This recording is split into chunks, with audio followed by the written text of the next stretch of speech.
It is possible that I was muted. That's so funny. You didn't catch that. I think I've been muted this whole time. I apologize. All right, so let's rewind. Thank you for catching that. I can't believe I didn't even notice that. All right, so let's start over. So hi, I'm Little Redhead. We're here on Lord of the Rings Online, and we are going to go do some festival stuff.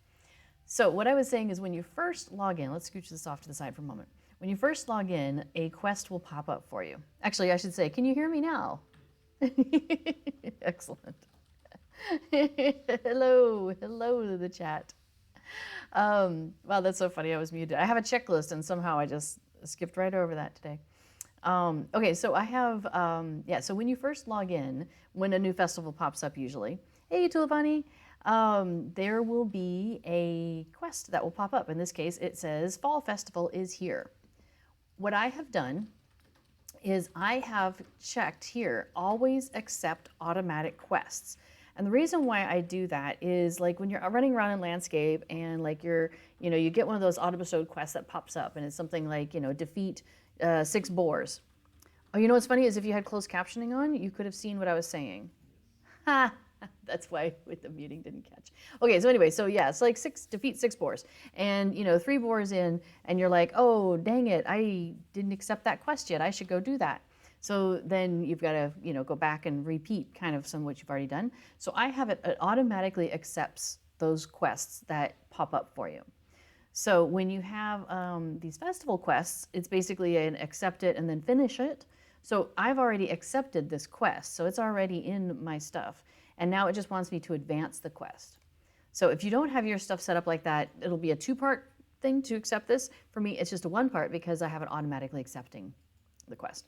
Okay, so Fall Festival is here, yay! So the Fall Festival is in full swing. Join the hobbits in the Shire to begin your festivities. Completing this quest will grant you a map to the party tree where you can join the festival. So we're going to get a Fall Festival token. We're going to get a guide to the festival itself, so it kind of tells us a little bit about what's going on. And then we get that map to the party tree, as it mentioned, and that will just take us right to the party tree. So we're going to go ahead and finish that. And there we go. There's our token. Now, you're also going to get some experience out of the festival. So every time you do something in the festival, that will give you some experience. So if you are not a turtle-stoned person, and currently I have removed my turtle stone because I'm working on catching up on levels to where some of my other folks are. So this is a great way to get some experience and have fun at the same time. So pretty awesome stuff there. All right, so let's see. We are going to do, so today I want to take you to the festival and I want to kind of show you around and show you kind of the beginnings of how you get started. So, and then next week we'll go over a lot more of the details about, how you do these different quests that are there. We'll do some of that today. But really, I just want to show you how you get started to kind of make sure that you're able to, get your foot in the burrow door, as it were. Okay, so we will go ahead. Oh, you know what we haven't done is we have not said hello to our favorite VIP rewards vendor, Wenda Cranesville. So we're going to go say hello to her. So we're going to go pop over here. So a whole bunch of stuff happened for SSG this week, basically, like in Lord of the Rings Online. So we've got the Harvestmath, Harvest Festival, Fall Festival. It has a bunch of different names because each of the races has a different name for it. So yes, so our Harvest Festival is happening and it started yesterday. They also are redoing the legendary items that are out there. And so that's a whole thing. And a lot of people are learning about that. And so there are probably a bunch of people streaming about that right now. And I can talk a little bit about that, but I will be honest that I have spent all of my time focusing on 2 of these 3 things that dropped yesterday. That I have not even gone and looked at legendary items because I'm playing on the Treebeard server and I've spent all of my time yesterday and today on Treebeard. And we are capped at level 50, so we're not even in Moria yet. So we haven't seen legendary items yet. Like we don't have the ability to use them or interact with them or anything like that. So I haven't actually looked at the new legendary items at this time, but I have a little bit of knowledge about it, but I haven't put my hands on them yet. The third thing that happened yesterday was that the new class that you can play, the Brawler class, also debuted yesterday in Lotro. So I went and made a Brawler. She's a Hobbit, of course. So I've got this wonderful little Hobbit Brawler running around doing festival. So that's where my focus has been, is on Brawler and the festival. But I was just noticed that somebody seemed to mention that the Hobbit charge emote is the best. I know, Hobbits are fantastic. I love the Hobbit flip also, so cute. Everybody who got the Brawler, who bought the pre-order, so if you did the pre-order for the Fate of Gundabad, which comes out next month in November, but if you got that, you have the Brawler class that came as part of the package. And so the Brawler debuted yesterday. You get an extra character slot, and everybody got, well, people got, is it this package? Yeah, Fate of Gundabad, Ultimate Fan Bundle. Oh, I got the Ultimate Fan Bundle, but where's my bubble? Here it is. So this is what I meant to show you, sorry. Wrong bubble. This bubble right here. So this is the Flame of Angmar, and it disenchants things. So if you have something that is like made of, that can be broken down into figments of splendor, you use this flame to do it. Somebody also mentioned just a moment ago that it's used to deconstruct traceries for ancient script, which is part of the new legendary business. So that's probably why everybody's getting one, because that's going to be part of what you need to do to interact with some of the new stuff. So just throwing that out there. Okay, so we have spoken with Wenda, and we did our thing there. And I did not take, here, let me open up my storage. I got too much stuff in my bag here. So let me pop a couple things out of my bag. And actually, and usually these flames are bound to character. And indeed it is. So I'm going to just put that over in my chest there. And there's my stone of the Tortoise, a lovely little thing. This is a cosmetic we just got, so we're going to toss that over there for the moment. I'll put that in my wardrobe later. Some new armor that we got. Looks kind of like a turtle, if you ask me. Woodsman's Guide, don't need that. I know how to be a woodsman. Harvestmath Festival, maybe we'll take a look at that. What did I come out here for? Oh, I'm looking for the thing. But first I wanted to get stuff out of here, because I don't want to click the potion of rapid crafting by mistake. That would be disappointing. And I don't need to catch the rejuvenation power. Yeah, just a moment. Where is my, what's that bubble, what's that thing called? Did I not finish talking to Wenda? Well, that's why I can't find it. I was looking for the subscribers jug. Oh my gosh, I'm like just everywhere today. All right, so let's finish talking to Wenda. Let's start talking to Wenda. Let's finish talking to Wenda. Let's get our subscribers jug. What this is going to do for us is, so this thing we have right here, the subscriber buffs, I want to make sure we're topped up on that. I want to make sure I don't miss that. Okay, so before we get too much further, I also wanted to point out that Extra Life is coming. So Extra Life, if you are not familiar with it, it is a way for gamers to kind of put our, collective community behind us into doing something good for the world. And so there are children's hospitals all over North America. And so Extra Life started off as fundraising because of one little girl who was in a children's hospital who loved to play video games. And since then, it's kind of just, continued to grow and grow and grow. So there is a date coming up later on in November, like November 6th, I think it is, where basically people tend to have 24 hours of streaming and do a big fundraising day like that. but I've gone ahead and started my fundraising now.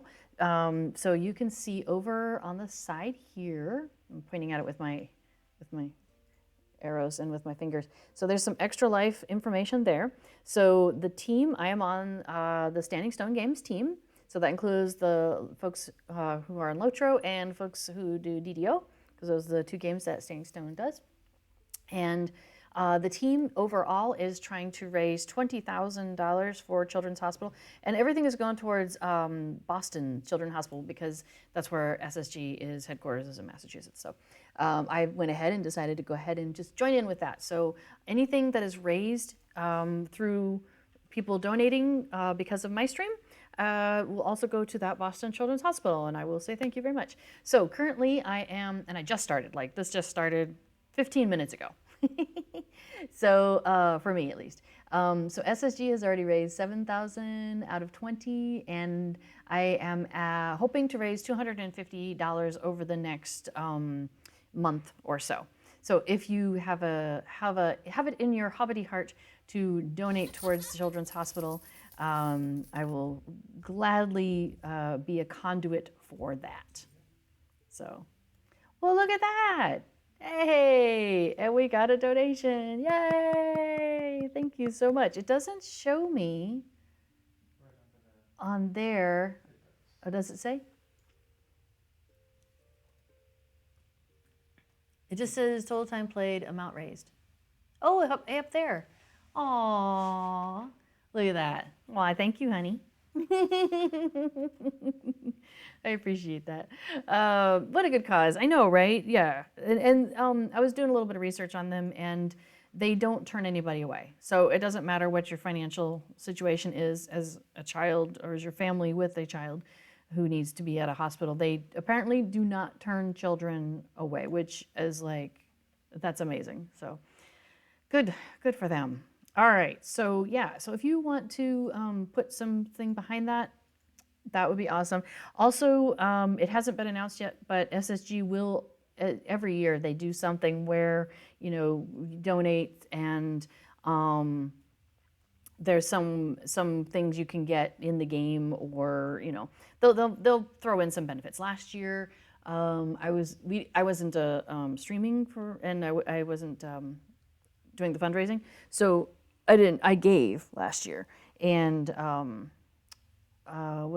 we got titles, and we got the tome of the zippy slug or whatever. It's a slug pet. It's hilarious. Okay, let me find it. Slug. Oops, that's the wrong. Wait, no. That's mounts. Wouldn't that be funny to ride a slug? Lively slug. There we go. Here, hang on. I'll grab that out. Oh, I gotta get off of my horse. Good, get off of my high horse. All right. So there we go. There's my lively slug. And yeah, I mean, and they're not joking, man. That thing is, he's keeping up with me. Tell you, that's not very silly or what, right? Oh my goodness. Okay. But I think we're going to ditch the slug, and we'll just go petless for the moment. Okay. So we are going to head to the hill. We're going to go to the party tree. We want to go check out this festival. And let's see. I don't need to use my map because I'm a hunter, and I'm a crazy hunter who often binds myself to the hill. So that's where I'm going to go. When is the festival? When does it go through? It goes through, actually, yeah, there is, yes, if you click on that link, it takes you to the forum thread that Cordovan keeps up to date with the information about when things are happening. But what I can do is just tell you. Oh, okay, and there we go. Copy and pasting for you. Okay, so yeah, it says it goes through the 3rd at 3 a.m. So keep in mind that that really means, you know, the 2nd, unless you're going to be up until 3 a.m. 3 a.m. server time. Okay, so I am at the hill, and a wonderful little thing here is there's a campsite fire on the top of the hill here with a great view, by the way, that hunters can bind to. and you can use that as a quick way to get here, which is fantastic. Hello there, Epic Cougar. So yes, I love binding to this campsite fire. It's fantastic. Okay, so any comment on the rumor that river hobbits will ride war slugs? You're silly. Okay, so we're at the party tree, and we notice that already we see a bunch of rings. We've got a pony to Wistmead over here. We'll find out about that. We've got Bingo Boffin standing here. We've got a trickster. We've got our usual dance leader. We've got Baldo Mudfoot over here, who's interested in telling us about the horse races. You are so terrible. There's some apple tubs you'll see in the background over there. So we're gonna take a look at a bunch of this stuff here in a minute. The first thing we're gonna do is we're gonna go over here and we're gonna talk to our festival trader. And she is also our quest giver. So she is a busy, busy woman. This is Rosa Hornblower. So first thing we're going to do is check her out. And she says, if you have festival tokens, you can exchange them with me for an Autumn Fest prize. But she has a quest for us, a Fortune of Harvest Spirit. So we're going to start with that. And she says, I say, there's so much fun to be had around here, isn't there? I could go about from the first day until the very last and not get my fill of haunted burrows, hedge mazes, and treats or trickery. You feel the same, do you not? Well, do not be shy. Seize the season. Persistent effort reaps rich rewards, as I like to say. So, this is the to finish a Fortune of Harvest Spirit, we would need to complete a Bountiful Harvest intro. So we'll come back to that. When we do that, we'll get 5 festival tokens and a scrap of an Essence Reclamation Scroll. So we'll accept that. I wonder if those will go away or be changed into something else. But now she has a Spirited Harvest. Let's check that out. This is our daily wrapper. So for those of you who are new to festivals or who would like a recap, usually the way that Lotro does it is there will be a daily wrapper. So you go to the festival, there's lots of various things you can do, and each one of those will give you some tokens for that festival. However, there will usually be a quest giver who will give you a wrapper, as this one is, and that will be 10 quests. If you do 10 of the quests of that area, and then you come back to her, and she's going to give you extra bonus stuff. So that's really nice to pick that up because, if I go and do 10 things and then come back to her, she's going to give me an extra 5 festival tokens and some money and some experience. So that's quite useful. And I'll explain how that works next in a moment. All right, she says, welcome, my friend. If you're here for the harvest, I'd recommend you get in the spirit of the season and participate in many of our harvest activities. If you're not here for the harvest festival, maybe you should be. For those folks that participate in many of our activities, there might just be a harvest treat in store. So get out there. The night can get a bit chilly, but I'm sure you'll find company and good stories around the campfire. All right, so we're going to accept that. And as soon as we do that, you'll notice we get a little pop-up there. And we got a remote quest, which of course I've already accepted. So I now have these 3 sets of quests that are all listed under festival. So this is the set of wrappers that I was kind of alluding to a moment ago. So first of all, we have the Spirited Harvest. That's our daily wrapper. So we do 10 activities and we turn this in. Now, we don't have to do it all in one day. So if you have a lot of characters that you're managing, maybe you're going to do 5 today, let them sit, do 5 tomorrow, turn it in. Then day 3, you pick it up, do 5, day 4, finish the 5, turn it in. So, you'd end up in an every other day scenario. Could totally do that. You could do 1 quest a day, turn it in after 10 days. It just is that you cannot pick it up again until the next day after you've completed it. So I like to try and complete it every day, and that way I can pick it up again the next day. So why does that even matter? Who cares? Well, here's why you might care. So this is called a Spirited Harvest, right? So up here, this one, a Bountiful Harvest, the intro, it says complete a Spirited Harvest 3 times. So that daily wrapper, if we do that 3 times, we're going to finish this, which will give us 1,000 Figments of Splendor, another scrap of that essence reclamation scroll, a universal optional crafting ingredient, those are handy, and 1,000 virtue experience, and some money and some experience. So that's really handy. Now, remember this one is called a Bountiful Harvest. So if we complete a Bountiful Harvest, that intro, we're also going to get 5 festival tokens and a scrap of essence reclamation scroll. As we complete each of these, we go from intro to like intermediate to final, like there's a series of them. And so as you complete each one, then it'll give you the next version of it. So like this one says a Bountiful Harvest intro, there'll be a Bountiful Harvest post intro or whatever the second one is called. You'll go ahead and get that the next time you come around. Now, they note here there are 20 days worth of Bountiful Harvest and Spirited Harvest participation quests. So you want to plan accordingly. So there's more than 20 days of the festival because, what is there, like 20? I didn't actually do the count. I didn't do the math. There you go. There's your harvest math. Somebody can do the math. But basically, you probably have an extra couple days built in. So if you miss a day here and there, you can still get through all 20 days, but you can't miss too many of them. So there you go. Okay, so now we have all 3 of these quests. Now the reason I wanted to come and do that first is because we are going to go and check out how do we get into part of this quest area. So actually, before we get too far down that road, I was going to share with you.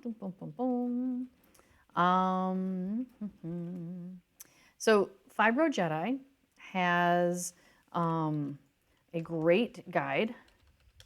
So put that up. So Fibro Jedi's guide to the Harvest Festival event is listed there. So let me go ahead and, there you go, show you this. So this is what that page looks like. And as you note at the very, very top, there's no new Fall Festival rewards for this year.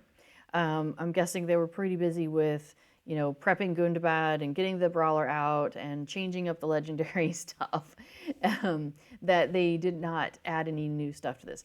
I'm okay with that because the stuff they have in there is killer already. And I'm very excited to make sure I've got everything. So I'm okay that they didn't drop anything new, but some people were very much looking forward to seeing what might be new this year. So just as an FYI, it's the same rewards as last year. So you've got some time to work up getting some more tokens and buy up the things that you haven't gotten around to yet. Okay, so, but the event is jam-packed with activities and jokes to play, and a scary haunted burrow, which has mysteriously appeared under Bag End. Okay, so yeah, Fibro Jedi has a great listing here of all the different things and where you can find them, all of that. Now, also the Lotro Wiki, which is where I'm at here, also has a good amount of stuff of information, so I'll pop that link in there as well. So, and here's where it talks about, each race knows it as by a different name. You've got Harvest Festival for the Hobbits, Harvestmath for men, Autumn Fest for the dwarves, and Harvestmath for the elves. Yeah, something like that. And they also have a listing of where do you find things, and then a little bit of information about some of the various things you've got going on. So, the places where you've got things going on, most of it is here at the Haunted Burrow area here at the Party Tree in the Shire. I'll show you that in a moment. There's also Wistmead. That was that pony that we saw over by the hill that we came in on. Breeland Festival Grounds, so just north of Bree, those festival grounds. In Eredluin, the Festival Garden up in Doolin. And then Thorin's Hall Inn, so that area that you go in where they have the dances and stuff, that's another space where there's a few things going on. You also have the Inn League. All that stuff is open, so you can do the drink deliveries and all of those things. Okay, so let's put that away for the moment because we're going to come back. But we're going to put that away for just a moment. Okay, so I wanted to talk to her first because everything we're about to do counts towards those 10 quests for today. And I'm like, hey, anytime I can double dip on this stuff, absolutely I'm gonna do it. Are you kidding me? Okay, so notice we've come over here to this haunted, to the ovens, and there's Opal Goodbody, who has one of the pies that you've got to work on returning. So you'll notice there's already a bunch of people, and there's a door over there that keeps opening. But when I hover over it, you may have noticed it says cellar door. It says the Haunted Burrow event must be active in order to enter. It is. And you must have completed the quest Bilbo's letter. We have not. So that's what we are going to do. So I wanted to make sure I pointed that out, because some people come here and they're very confused because they look in here and they see people going in and out, but they can't go in. So why is that? Because you haven't completed the introduction quest. That's what we're going to do. So the first thing we're going to do is we're going to talk to Opal Goodbody, but you'll notice there's two people here with rings over their heads. Begonia Grubb over there, she has a festival quest that we can do. Has nothing to do with the Haunted Burrow. It's just a side quest and it's a lot of fun. So let's go ahead and do hers. So she has a quest called A Promise of Treats and of Trickery. She says, I do not know how I have worked up the nerve to address one of you fine and fair-spoken elves, but you see, my friends and I do love a good and frightening costume on the fall festival. So we were sitting around trying to imagine how to get others to join us in the fun. Then it came to me, the cleverest idea. We must put treats out upon the doormats of our houses. And then, and this is the important part, only those in costume may be allowed to have some. Yes, said my friends, but how will we persuade anyone to go about all the bother? Well, don't you she said. It's as plain as day. We must help them along. And so we set to work, the three of us, and baked some more treats than you could count, and fashioned some doormats just perfect for the occasion. You may have one if you like, but you must promise to lay it out, and then go in for some tricks and trickery yourself. Treats and trickery. That's what I'm calling it. Okay, so when we accept this quest, we'll go ahead and accept it. And then we just turn around and turn it right back into her. And she said, you will do it? Oh, how grand. If you haven't any costume, I have some old thing that you can put on as well. Here, go and tell your friends. What fun. So she's going to give us 5 festival tokens, a doormat in a box, 2 basic costume grab bags, and a title, The Welcoming. So actually, okay. So we're going to finish that. And boom, you notice a couple of things showed up in my inventory. Now I have this doormat in a box. And I also have these grab bag costumes. So they're pretty funny. We'll take a look at one of those in a minute. So this doormat in a box, as it is, when it's still wrapped up, you'll notice that it is not bound. So I could sell it on the auction house. I could give it away. You know, any of those options I can do. Oh, hey, Winnie's Musings. Welcome. Glad to see you raiding here. We are hanging out at the Harvest Festival. And I just picked up the treats and trickery information. So we have a doormat in a box, and we've got some costumes. Okay, so the doormat in a box, like I said, it's available to anybody. You can trade it, whatever, while it's still in the box. Now, I'm gonna go ahead and open mine. So you just right click on it. Now you'll notice it is bound to account. So you don't know what's in the box, but so you can trade that around and hope for one that you might be missing. But once you open it, it is bound to your account. So, but the cool thing is there are, I think it's 8 different ones of these, and as you go and collect the treats from them, they work towards some deeds, and there's like 3 levels of deeds. Actually, let me pull up the deed tracker. And let's see. If we go to class, race, epic, and yeah, race and social, that's where I want to be. And I want to look at the Harvest Festival. Here we are. So there's a bunch of consumable deeds in this festival. The Haunted Burrow, there's a deed for doing, there's 7 different quests that can be done in the Haunted Burrow. Yeah, and so doing each one of those gets you that deed. There's the maze over in Wistmead. Treats or trickery, here we go. So, so complete treats or trickery. You promised her you would put on a costume and join in treats or trickery, and so you have. So, and then this one is try 8 different treats. So there are 8 different ones, one of which is the Ent bark. There's Mad Baggins' gold, and there's did a cheeky raid just now. Well, you're welcome to stick around and enjoy the festivaling, or you absolutely should go do a festival yourself. Of course. I'm glad you popped by. Thank you for the raid. That's fun. Yeah, so as you go around and collect these treats, then you consume them.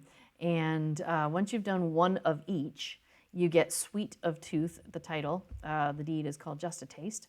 And if you consume 20 of them, then you get something called Well Treated title. And once you've consumed 20 of each of the 8, then you get another one called, and you get a title called All Tricked Out. So it's a lot of trick-or-treating. And then, let's see, the sampler, I think that's Complete Tricks or Trickery. Yeah, we'll come back to that. This one is, you promised, complete a week's worth of treats or trickery. So 7 days, you have to do 7 days. And then for bottom of the barrel, for that deed, you have to complete it for the majority of the Harvest Festival 20 times. What? Wow. All right. So yeah, some crazy deeds there. Now, she is actually standing here and she's got another quest for us called Treats or Trickery, which relays back to one of those deeds we were just looking at. She says, are you ready? I hope big and little folk have laid out all the doormats that I gave them because I plan to put on my best costume and visit every one of them. Will you do the same? Why don't you put on a costume, gather some treats, and then come back and tell me all about it? So collect treats while in costume. I have done this 0 of 6 times, but if I do that, I will get 3 Fall Festival tokens. So we will accept her quest. So at some point, I need to go put on a costume and go collect some treats. Now, it's really cool because our kin neighborhood, we've gone and put out treat mats on most of the housings. A lot of our kin mates also gave us decorating permission, so we've been able to put the treat mats out on their doorsteps. So if you're on Treebeard, go to what is my Whitwitch? Yeah, there it is. Whitwitch in Shire Homesteads. That's where you want to go. You want to go to the Whitwitch neighborhood in the Shire Homesteads, and we have the treat mats all over. You have dinner. What you having for dinner? We had we were looking at something and there was a Chinese food place that we go to in the background, and I was like, oh, Chinese sounds really good. So we had Chinese food for dinner, and I will probably have more after this because I had quick dinner and then I'm gonna have more dinner and then I'll go to bed. Sounds like a good idea, right? Oh, so what am I doing here? What's happening? Let me get rid of this. Okay, so Opal Goodbody. We're not going to talk to her about her dodgy pie. Oh, let me put it this way. So, I got a title awarded because Begonia gave me this title, The Welcoming. I think I'm going to stick with Picky Picker. That was a good one. That's from the last festival. We're going to keep that for now. All right, so Opal, though, she says, a cellar door appears. And this is where this starts. So this is where you want to begin when you want to find out how to get into the Haunted Burrow. She says, you'll never believe this. I decided a new oven was needed to begin preparations for the next festival. The laborers went to dig a pit into the side of the hill, and lo, we all heard a shovel scrape against some wood, and before I knew what happened, a door was dug out. The door is locked now, but I'll wager it is a forgotten cellar of Bag End. Bag End is just above it, you see. Do you think this is where Mad Baggins kept his treasures? I suppose we can only guess, for Lobelia owns Bag End now. If you think she'll be letting anyone else dig around for old Bilbo's treasure, then you go right ahead and ask her. Be my guest. I won't be risking it, but it is terribly exciting all the same. All right, so we're going to accept that quest. So she wants us to go and talk to Lobelia Sackville Baggins at Bag End. We are going to do that. In fact, we'll just go straight up there and do that. I won't muddy this with doing another quest at the same time. Now, if you were on like your second or third character doing this, I do have another quest that is worth picking up and doing at the same time because you pass right by these people. It is, let's see, Let me go back and pull up the information about the Harvest Festival. There is this part called Troves and Trickery. So what you're doing is you go and perform emotes on very specific NPCs, and it makes them giggle about it. Fibro Jedi went through, and he has this all listed out. Let's see, item picking quest. Here we go. So he has got the tricks in the Shire, the tricks in Thorns Hall, and in Dooland, and in Bree. So for example, the ones in the Shire, this little lady right here that you see sitting on the fence is this little lady right here who's sitting on the fence. So that's one of the people that you're looking for, and you do the pick emote. One down the hill, you do the shiver. The woman up on top of a hill, kind of not far from the stables in Hobbiton, you do burp. And then by the river, you do tantrum. So those are different emotes that you would do, and you get credit for it being a festival quest. So the reason I said it might be worth doing that, because we're going to go around that, but that's okay. We will not muddy the waters here. We're just going to talk to Lobelia. And she says, "Are you here about that door as well? You listen here, that mad fool of a Baggins never said anything about a secret cellar, and neither did that awful nephew of his, Frodo. I could not be more angry. I've scoured the whole burrow and not found a thing that could be used as a key to a hidden larder. They meant all along to leave Baggin to me with none of its proper fixings. If you want to see so much as a doorknob inside that cellar, you must find the key. The gardener down on Bagshot Row surely knows something, but he won't speak a word to me. You look like a big, ominous sort. You want to wrangle the truth out of him." So we got to go talk to the gaffer. Don't mind talking to the gaffer. He's always fine to talk to him. "Hi, Than. How is it going?" We are off doing festival stuff, and I am taking us through the introduction on how do we get access to the Haunted Burrow. How are we going to get in there? Appendix D in Lord of the Rings. Yeah, we've been reading the appendices recently. The 9th month of the calendar, generally used by Hobbit and men, is called Harvestmath in the Shire and Harvestmath in Breeland, math being a reduction of month. So, yes, so that was why it would be called Harvestmath, because it's harvest month. Fair enough. Has nothing to do with math. Okay, here's the gaffer. Let's have a chat. A cellar door appears, so we're still working on that quest, which is the one we picked up. So he says, "I'll wager Lobelia sent you to inquire after that new door going to the Baggins' lovely burrow. If you ask me, the whole affair smells of trouble. I'll tell my young ones, and I'll tell you too. Best to mind your own matters, and no harm will come of aught." All right, so we're going to finish that now. Excuse me. Which then takes us to a new quest, though. He has a follow-on quest called Bilbo's Letter. Remember, that's what we need to finish in order to get access. He says, "Still here, are you? Well, I suppose if you are an inquisitive nature like Mr. Bilbo himself, I'll let you in on something he said to me afore he disappeared forever. Old Bilbo," he said with a sparkle in his eye, "that his adventure would continue on even after he was gone. That was Mr. Baggins for you. Well, I'll not get in your way. Help yourself to look over the last letter, and which my son Sam has read to me. It has some particular instructions regarding that Sackville Baggins." So we're going to accept that, and he is going to give us a letter. He says, "You want to bring this letter to Lobelia, eh? Be my guest. It won't do a whit of good sitting here with me, you know." Okay, so we're going to take the letter up to Lobelia. Now, if you are curious, you can read the letter. It is a parting letter from Bilbo Baggins to the good hobbits of the Shire and to anyone else who may come sniffing. So I'm going to work my way back up to Lobelia while we read this letter. It says, "To the owner of the prying eyes lying currently upon this page." Oh, before we read that, I wanted to show you. So a lot of times when you have a hill of some sort, there's usually a way to get up there.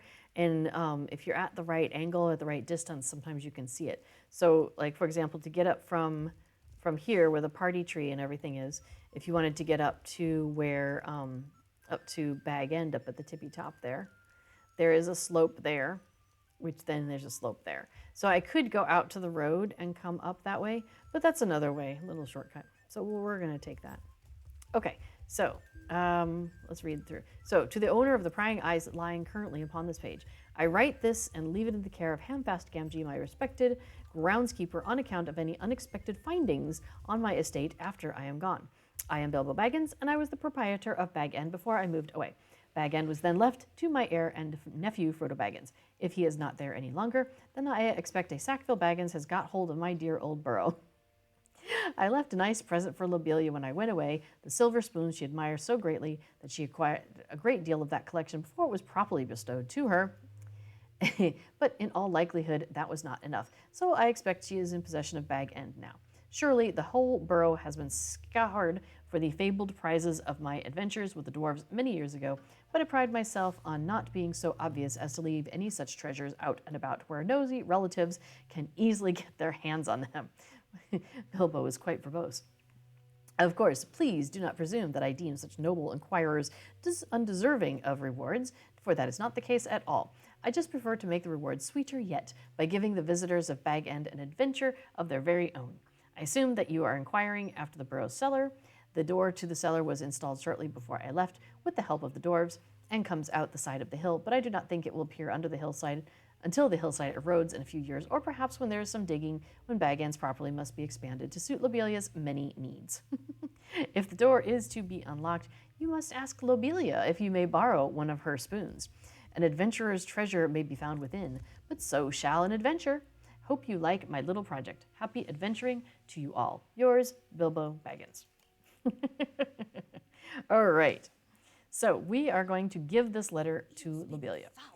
She says, "What is that envelope you have there? Give it here at once. I am sure Bilbo meant for the successor of Bag End to have it, and not that fool old gardener. Indeed, no, I don't believe he even knows how to read." I mean, that's kind of beside the point in this case, isn't it? Prod Lobelia for information. This is our, let's see, you can't really see, but it says prod Lobelia for information. All right, we'll do that. She says, "I'm reading the letter. Leave me be. How is a hobbit to concentrate with all the annoying folk badgering them all day? If it does not say anything about that cellar, I swear I shall be positively furious." Lobelia obviously wants to keep Bilbo's treasures all to herself, it says. All right, well, we're going to prod her for some more information. "Don't pester me, I'm reading. That Bilbo sure knows how to prattle on about nothing." Lobelia continues reading greedily. She is very unhelpful.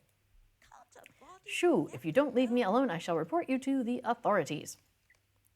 Lobelia shoos you away and continues reading. "What's this about a spoon? He left me the silver spoons. He says they are the key to the cellar." All right, so we finish now. Oh, and I think I'm about to level. It's like, why was there a pause? Because I leveled. That's funny. All right, the Haunted Burrow. "Oh my, what wonderful news," she says. "Apparently my spoons fit as keys into the keyhole in that burrow door down there. That old madman planned for me to have his treasure after all. Come, I'll go open the door and you will help me carry out the treasure I find. Let us meet down at the party tree. Just give me a moment and I'll be down." So for doing this quest, we're going to talk to her inside the Haunted Burrow. And for doing this, she's going to give us 3 festival tokens and some, well, we're going to take some money from her, whether she's going to give it or not, I think. All right, so let's pop down here. Oh, I just kind of fall my way back down the hill. Really bad about it. All right, so back down here at the party tree. And there is the Haunted Burrow, the cellar door. And now you notice there's no red letters. We have completed Bilbo's letter. We don't actually have to talk to her inside the burrow, but we're going to because I like extra stuff. And yes, and the event is active. And we are actually at the point where we have completed three festival activities already. So go us. We haven't even gotten inside there. All right, so let's go in and see Lobelia. So when you first get inside, yes, it's a trick from Bilbo. When we first get inside, you'll notice that we have all sorts of crazy stuff going on. We've got spooky looking stuff over this way and spooky looking stuff over this way. So, and you'll notice the map is not filled in yet. Now, I ran through here a lot last year, and so I know my way around pretty well. So I will do what I can to help you figure this out. But first thing we're going to do is speak to Lobelia. So I know that we want to turn and go this way. We're going to avoid that door, and we're going to not go to that bookshelf. We're not going to go to that door. But you'll see Lobelia is cowering over here in this little hallway. So we're going to stop and talk to her. And she says, "Oh, I am livid. I've been tricked. This place is naught but a monster-filled, spook-ridden, crawly-infested hole in the ground. Bilbo tricked me into thinking there was anything worth my while in this abominable cellar. How I loathe him with all my heart. There is naught here but filth and corruption. I want nothing to do with this evil burrow. Do with it, do as you will with it, and stay away from me." So, all right. So we'll continue our quest, which will take us to Opal Goodbody to discuss the fate of the Haunted Burrow. So Lobelia is not pleased with the cellar and has given you permission to explore it at your leisure. So we're going to go right back to the door where we came in and go out to the party tree. And we're going to go talk to Opal, who's right here. And she says, "Oh, did you hear? Lobelia is too scared to poke around. That means we can go treasure hunting. It's wonderful, just wonderful. I am sure many of these nosy onlookers will have a wonderful time exploring and making off with what treasure they find. It is terribly exciting, isn't it?" So we finished that. And I have the deed tracker up. So it says, "You may now enter the Haunted Burrow at your own peril." So I've completed a quest, the Haunted Burrow. So if you have the deed tracker, when you get to this point, you'll want to mark that you did the quest, not the deed. And it even says here, talk to Lobelia inside the Haunted Burrow, talk to Opal Goodbody to discuss the fate of the Haunted Burrow. That's the quest we just did. There is a deed, which we were just awarded the beginning of. We were bestowed. Now, this is the deed, the Haunted Burrow, that we can complete. And it means we do the Roaring Maw in the Haunted Burrow, a race through the Haunted Burrow, wailing in the Haunted Burrow, complete the Great Hobbit Rescue, complete a riddle in a bottle, complete Rattling Bones, and Valuables Gone Astray, which is basically, if I turn around here, is pretty much everybody who's sitting around here. He's got a riddle in a bottle. Let's see. Holdfast has the Things Gone Astray, Valuables Gone Astray. The race through the burrow is Poppy Cotton there. Polo Proud Puttyfoot over here has the Rattling, the Roaring Maw, and the Wailing. So you do all three of those with him. And then the Missing Hobbits one is May Gamgee here. The Great Hobbit Rescue. So basically do each one of those once and you will complete that deed. So that's pretty easy to do once you know what you're doing. So we will not start that yet. I want to kind of finish showing you around and showing you various things you can do. So, but now we have done two big things, right? We talked to our festival trader, the quest giver. We spoke to our quest giver and got the wrapper and all the other quests that we wanted to do. And then we unlocked the access to the Haunted Burrow and the ability to do all of these folks' quests. Because notice, when we first got here, we didn't have access to any of these quests. These folks didn't have rings over their heads. So now we can do that. It is mostly quests in the Haunted Burrow. So yes, I would say yes. Mostly you're gonna spend your time there. There are a few other places where you can do things. So most of it, yeah, is right here. You can do, let me see. If you pop over to Ered Luin, inside Thorin's Hall, there's one or two things you can do there. Down in Doolin, there's a couple of things you can do there. And back over in Bree, at the Bree Festival Grounds, there's a couple of things you can do there. So remember I was saying that there is a tricks quest you can do? And let me point out that one real quick here. They're all the people, the 4 people. There's one in each of those areas. Each one of those starter areas, there's a trickster. So, and they will say, basically, they want you to go and wander around, and some people will give you clues as to the tricks they would like to see. And then you perform them, and if you succeed, come back to your quest giver, and they'll give you either a mask token or 3 festival tokens. It's up to you which one you want. And so there's 4 people that you have to go and play these little tricks on. And I'll pick it up here, and you'll see that it's timed. Okay, there's where you see it. So it's a 20-minute quest. So you have 20 minutes to go do those 4 emotes, and then come back. And then coming back to the quest giver, it stops the time once you do your 4th emote. I tend to not do those because the one for the Shire, you pick it up. So you notice that this is like, it's all right in this area, so that's pretty easy. The one in Bree, you pick it up out in the Bree Festival grounds, and then you have to run all over Breetown. And I don't know, running around Breetown seems a lot longer than running around the hill to me. And same for, let me pop over to Heirloom. Same for these. The one in Thorns Hall you pick up, you have to run all over Thorns Hall to find the people. And the one in Doolin, the same kind of thing. You pick it up and then you gotta run all over up and down those stairs that I fall off all the time. So I just do the one in the Shire and I don't bother with the others. And in fact, even that guy has got his quest up and down in that area. It's all up and down here. There aren't any other quests down in this area. That's the only reason that we're gonna head that way.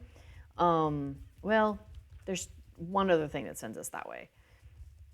So, okay, so in each of those 4 starter areas, you've got do the silly little emotes quest, and then there's also one of these grab something and you'll get something quests. So for example, Apple Tub. So it's like bobbing for apples in this case. And we got a small apple. So we go to this Games Master and we click on them and we're gonna barter that apple back to them. So because I got a small apple, it's worth 1 festival token. If I'd gotten a medium, it would have been worth 2. And if I'd gotten a large, it'd been worth 3. And then if I ever wanted to get this pumpkin festival mask, I could get that Hobbit mask token that you get from doing the tricks and 12 festival tokens, and you can buy the mask. So that's why you could use that token if you wanted to. Here, I'm gonna pop over to Bree and I'll show you the other one. Show you the other 2 real quick. So each of these areas also has the dance person, the dance master. So if you don't know like the dances of the hobbits, dances of man, elves, and dwarves, those are in the same place. So all of those things are co-located in those little areas. The quest to pick up the go do riddles to people, the bob for apples or its equivalent. Okay, so here we're out at the festival grounds. So I just popped a Bree, took that festival horse, brought me up here.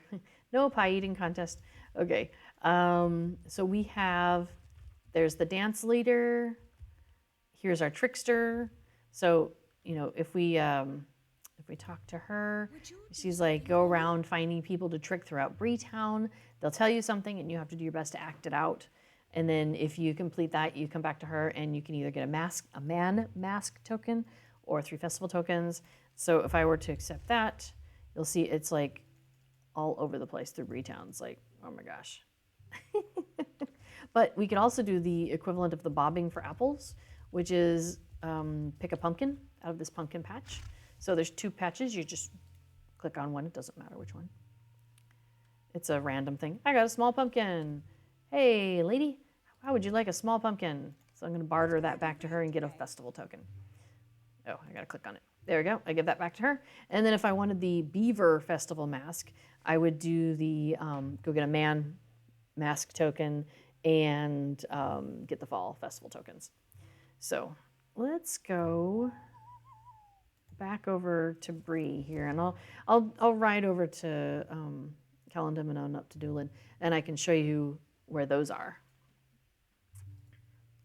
and show you what that mask looks like. I didn't actually hover over the mask, did I, to show you? I didn't like cosmetically put it on.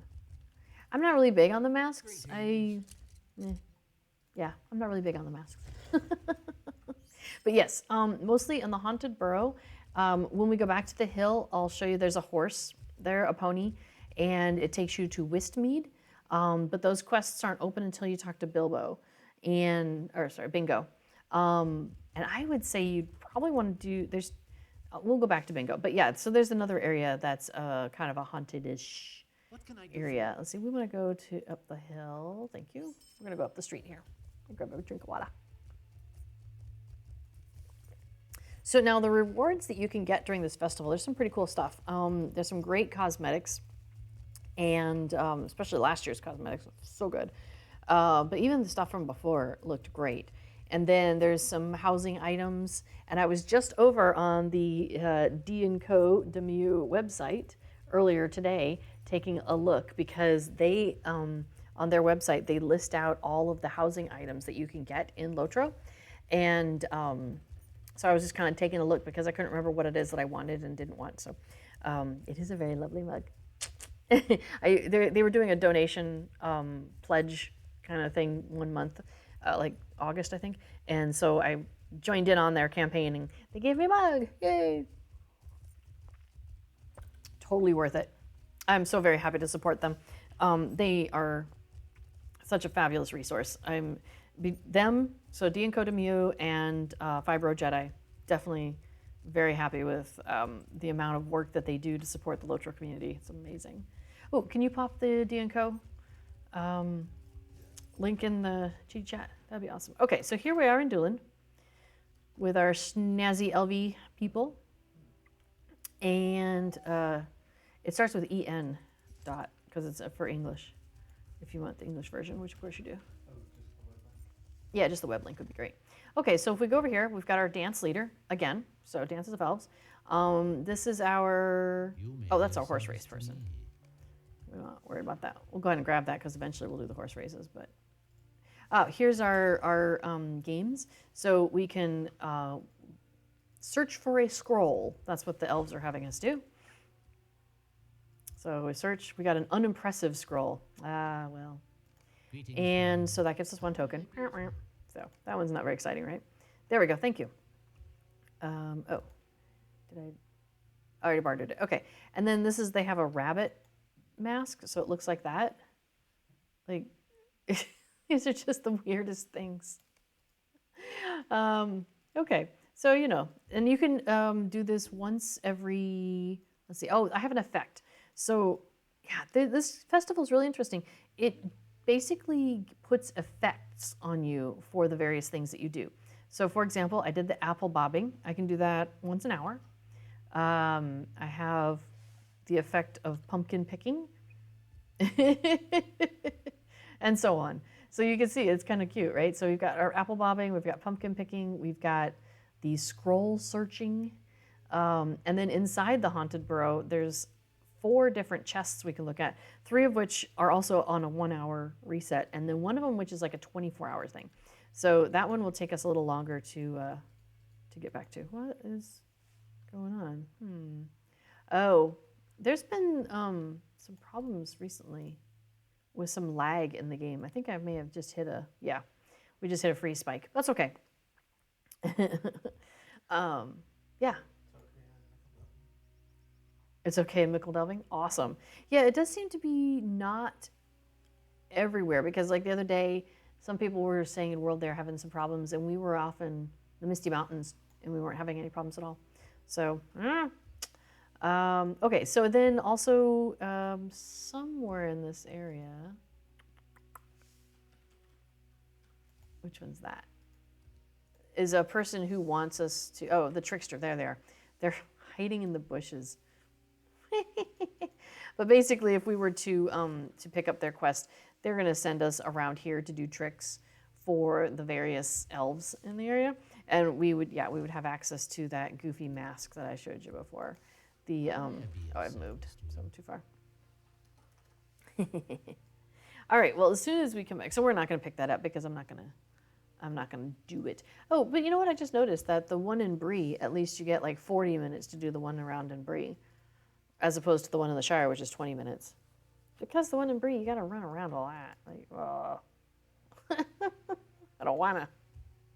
All right, so we'll go ahead and queue up that we're going to go to Thorin's Hall. So one thing I wanted to point out, and I'm not sure if it's coming through, kind of coming through. So if you notice just below my cursor there, underneath my cape, there is, it's sparkly, that it's going around to show you which stance I'm in. So that is a UI thing that they did where a couple of months ago, maybe 3 months, 4 months, I don't know, a little bit ago, they came up with this sparkly version, and some people were really having trouble with it, like having trouble with like it was giving them headaches or a seizure sort of thing or whatnot. Other people, though, that are also sensitive to things were finding it was very useful. So SSG wanted to be able to provide both options to people, and so they finally did with this last update that just happened. So if you don't like that, it's under quick slots, and there it is, quick slot. Oops, we're back. Quick slot active animations. And so so the default now is the sparkly version. But if you don't like the sparkly version and you want to go back to the kind of more matted look, simple, and you'll notice right there, now it's just like kind of a black and white, let me get my cursor off there. It's kind of like a little black and white moving, you know, track along. So notice the difference between that. Oh, you know what? How do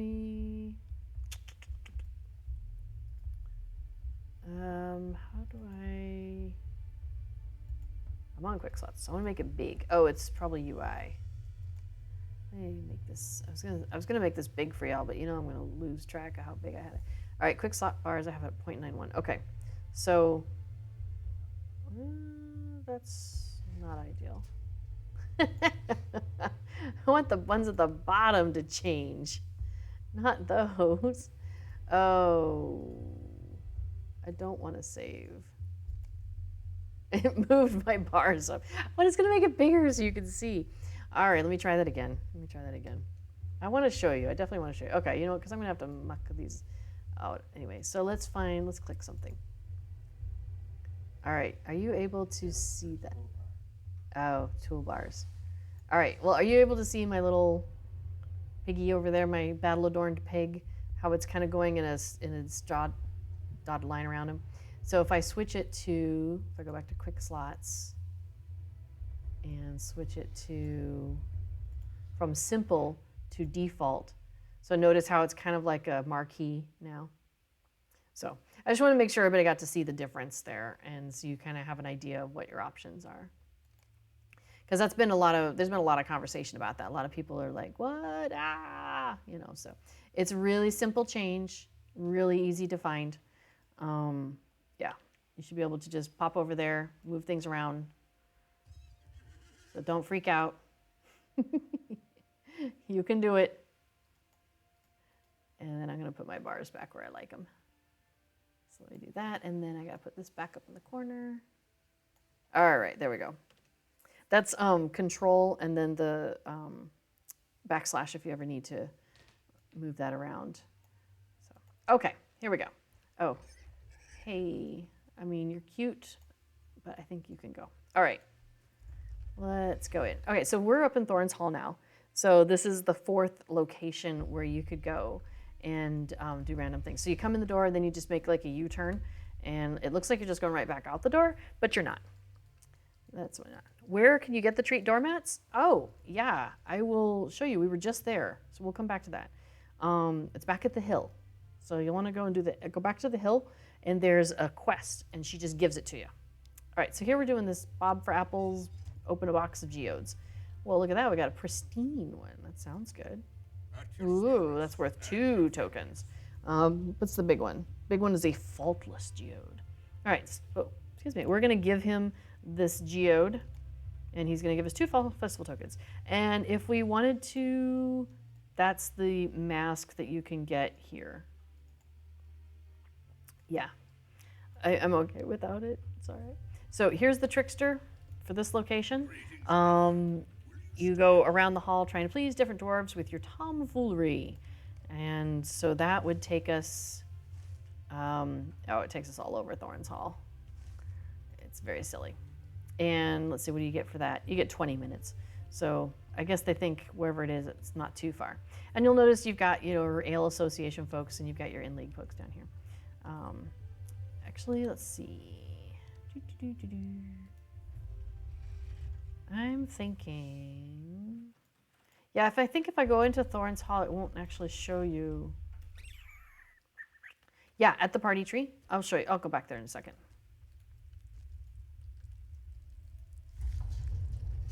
I will go back. I just want to see if we can see where all in here. Oh, it doesn't even show you. See, that doesn't even help. Yeah. So that's why I don't tend to do the troves and trickery, though, because I just don't know where everything is. And it just feels like it takes a little while. So I'm like, I'll just do the one at the party tree, and that's good. Now, if there was a deed associated with doing each one, and if there might be, I'd probably do it each one once. But after that, I'm not going to worry about it. Okay, so back here at the party tree. Okay, so treat doormats and finishing the 10 quests at the party tree. Okay, yeah, so we are back here. Hi, horse to Wistmead. There's Bingo. We're going to pass Bingo. Here's our dance leader. I'm going to pass him. So the two things you guys are talking about is right here is Rosa Hornblower. She is the one that you talk to pick up the quests, the 10 wrapper, and then you turn it back into her when you're done. So she's kind of in that same spot that they tend to stick the people where they've got the little bunting going up in the air there and all that. And it's not far from this area over here. And we've got like the in-league guy under the tent over here. So she's over here in the middle. Got it. Awesome. All right. And then if you want to get a mat for your house, you want to talk to Begonia Grubb. She's right here. So when you come over here by there's the cellar door, and here's Opal Goodbody with her, dodgy pie. So that's who you want to, if you see Opal, then you know Begonia's nearby. When you first get started, those are the only two that have any rings over their head in this area. There's Opal, because you have to talk to her to get the quest to get you into there. And then Begonia, she's the one that will give you a quest.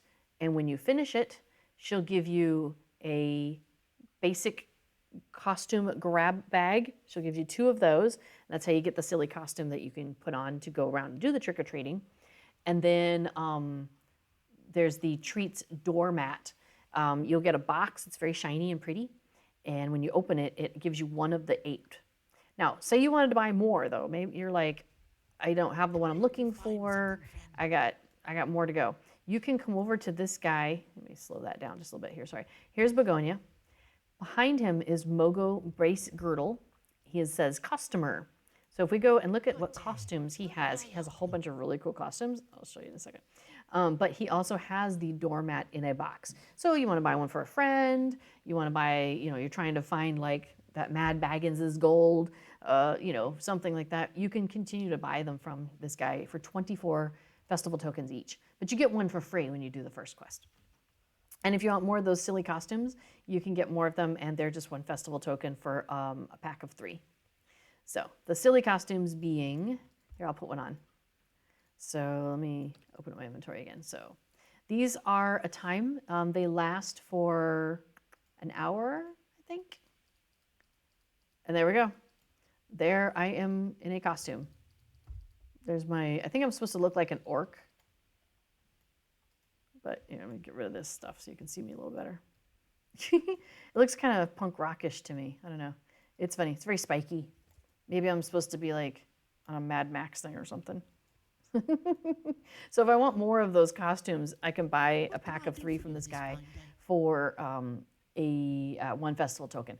However, you'll notice there's a bunch of things here that cost mithril coins. And, I know a lot of people are very skittish about spending mithril coins on things, which of course you should be. However, they have got amazing costumes. Now, the cool thing with these costumes is that they are yours to keep. So it would be bound to your character, and but you can take it off and put it back on anytime you want, and you can use it for doing the trick-or-treating. So it's very cool. So you can be, let me see if it'll allow me to, you can't equip that item. Oh, I'm sorry, I cannot show you what I look like. So they have Gandalf the Grey, Gandalf the White, Goldberry. The Tom Bombadil one is fantastic. You skip around. It's so good. So yes, you could go and do a bunch of deeding, get a bunch of Lotro points, and then spend those Lotro points to get Mithril coins. So yes, each Mithril coin is about 10 Lotro points. That's true. So that's one way you could go off and get the stuff what you need for these. There's Saruman. The Golem one is good. He crawls around on the ground. Look, that one's good. Durin the Sixth is all right. Goldberry's nice. I thought about getting that one last year. Sarah Oakheart is also quite good. And earlier we had one of our kin members. She got the Sarah Oakheart costume, and she's a Bjorning. And so everything that you do is at Bjorning height. But when you have the costume on, you look like the costume. So you can go into combat, you can swim, you can play an instrument. So it's really funny because the costume doesn't have all the animations that a character does, though. So you're standing there like Sarah Oakheart, but then there's the lute is playing up here, but she's standing still. So this lute's just hanging in front of your face. It's fantastic. It was awesome. Let's see, and then our Marthael, I have that one on another server, and that one's really cool. And the Witch King of Angmar is a great one. You just kind of slither around in your big costume. It's so good. It's really good. All right, so I thought maybe you were trying to get my attention. Yeah, it's kind of steampunk. Yeah. All right, so there we are in my steampunk costume. Oh, so the trick-or-treating. Let's see, let's pop over to the neighborhood real quick. So let me show you how this trick-or-treating thing works, because that's another one that people are trying to figure out sometimes, is how does trick-or-treating work?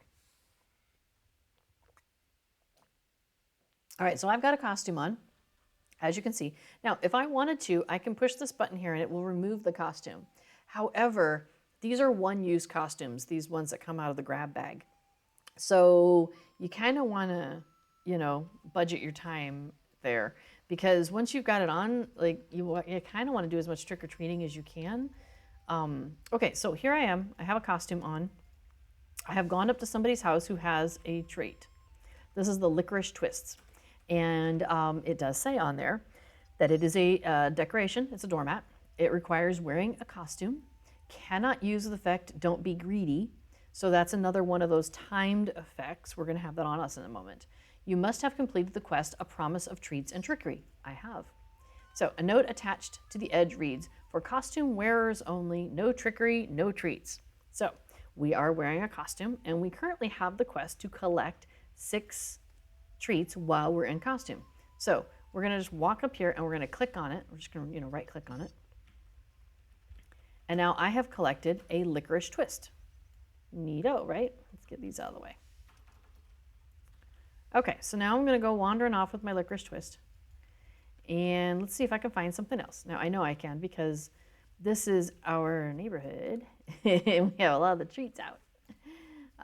Let's see, I think over here we have mint turtles. So, and again, if you wanted to see what these look like a little closer up, D & Co. Demio have a fantastic set of pictures of all these.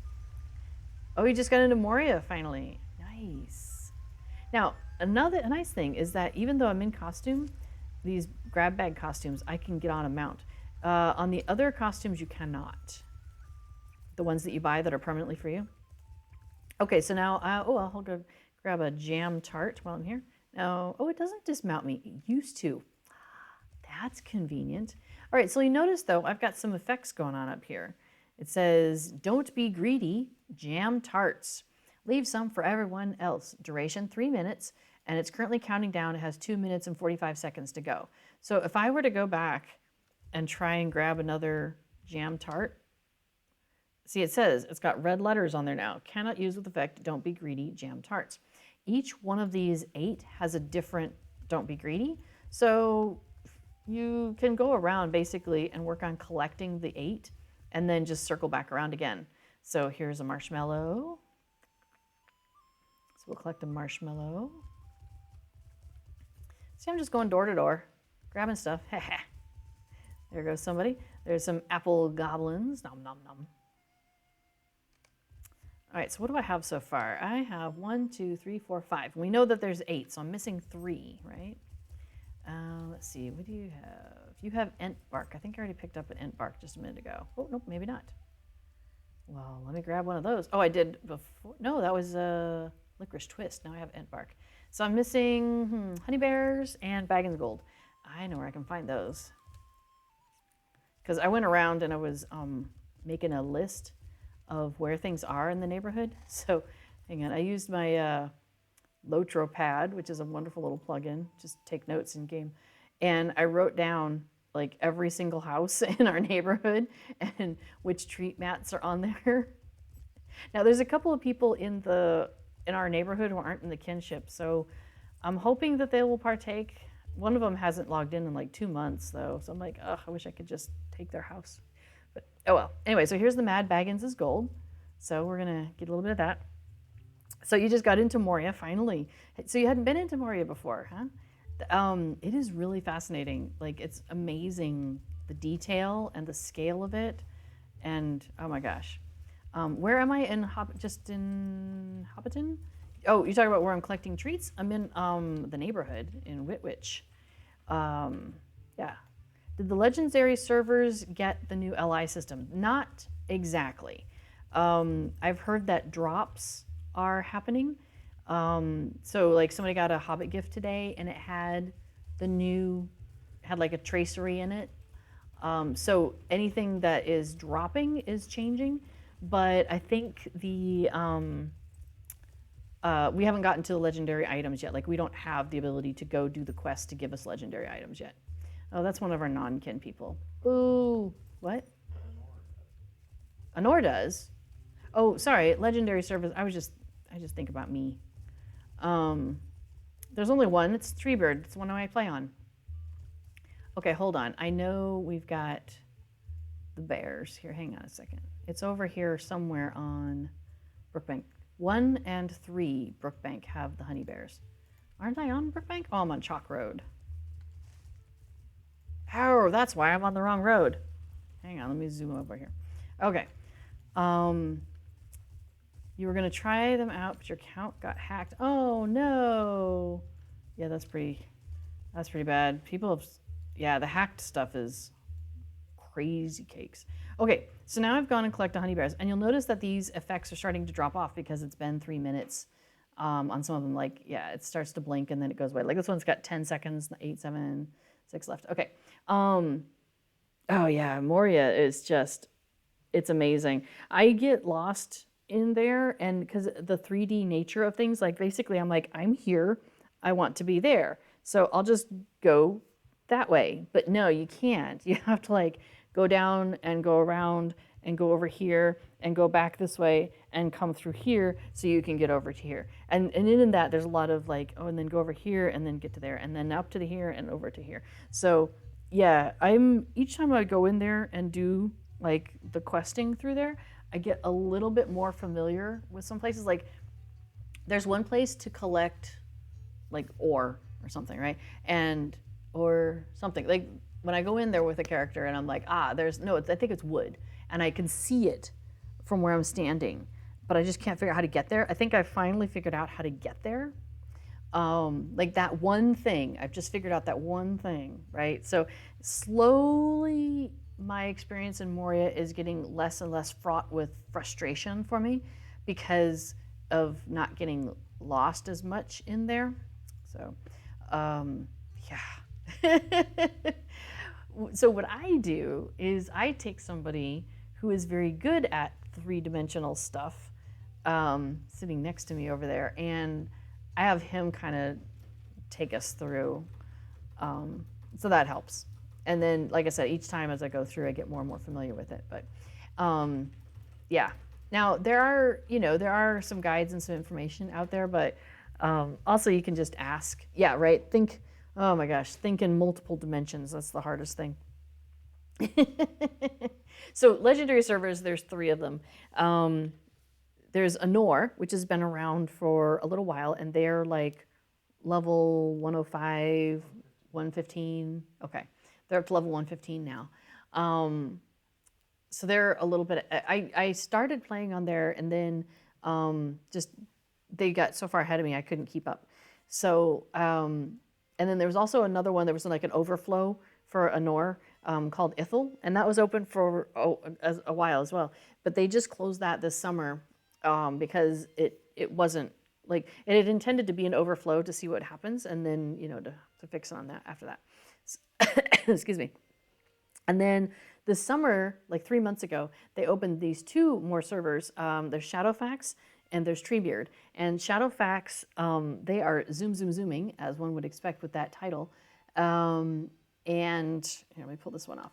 Is that right? Yeah. So on Treebeard, we are going slower. So on Treebeard, we're earning 40% of experience from monster kills, crafting, and quest completions. Instead of 100% like on a regular server, we're earning 40% of that.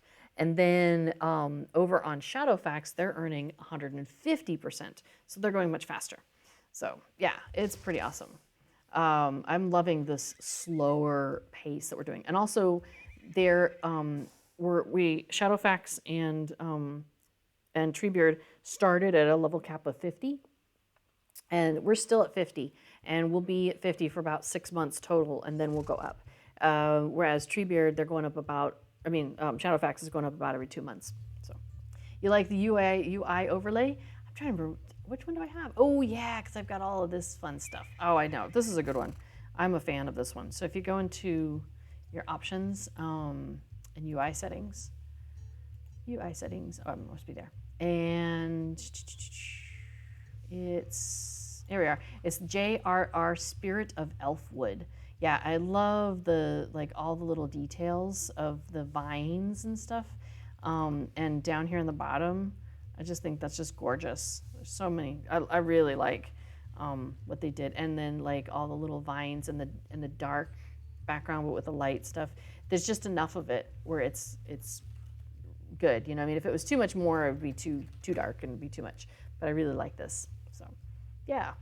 Gosh, I wish I could help you more, Vinderhunches, with Moria. If you play on Treebeard, if you ever come to Treebeard, you know, just grab us here and Not So Hasty once we get to Moria, which will probably be somewhere around Christmas time, is my guess. And we'll be able to like help you out there. So, okay, so I collected one of each of those 8 different treats we were talking about, right? So let me pull that up. So let me eat one. Oh, actually, you know what? We're going to go back to the... Oh my gosh, my travel skills are so slow. Half hour. Oh, I forgot to buy up, apparently. I'll need to fix that. All right, so remember the person back at the party tree that we got the quest from to go and collect 6 different treats while we're in costume? Well, she's not just at the party tree. She is also in the neighborhoods, which makes sense because the neighborhoods are where you're going to find those treat mats. Oops, I just ran into a bridge. That's okay. So she is hanging out over here. So you'll see her if you go into your neighborhood, like if you own a house, if you go into your neighborhood, you'll see her standing around there. And if you don't have the quest, she'll give you the quest to go and collect 6 treats. So I'm going to click on her. Treats or trickery.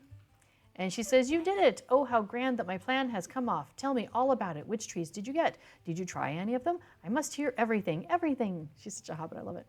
So we go ahead and finish that. Excuse me.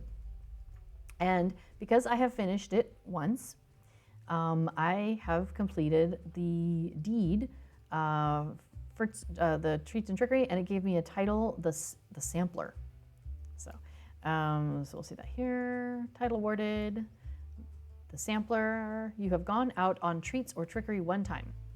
And deed completed, first harvest. So now I can have that title. And now is there a treats or trickery? Okay, so there's more stuff I could do. But the thing is, this quest does reset. So I have to wait until, I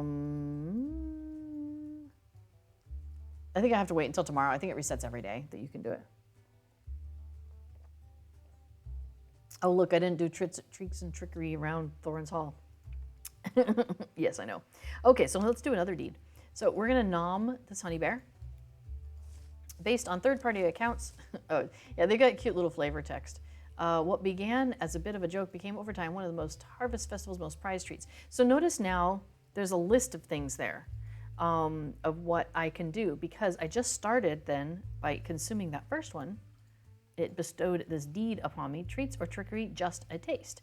And so now I can, as long as if I eat one of each of these, which I will do right now, then we get the title Sweet of Tooth. Here's ant bark. Here's some licorice twist.